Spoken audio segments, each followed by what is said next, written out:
In front of me is Nubia Neo 2, and today I would like to show you how you can edit passwords saved in Google Passwords Manager.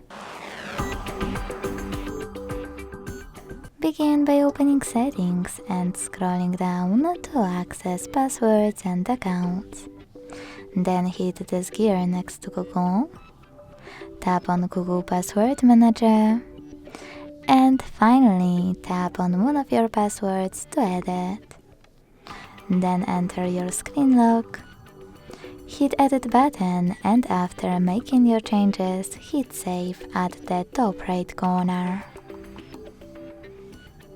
Thanks so much for watching. If you enjoyed this video, leave a like, comment and subscribe. Bye!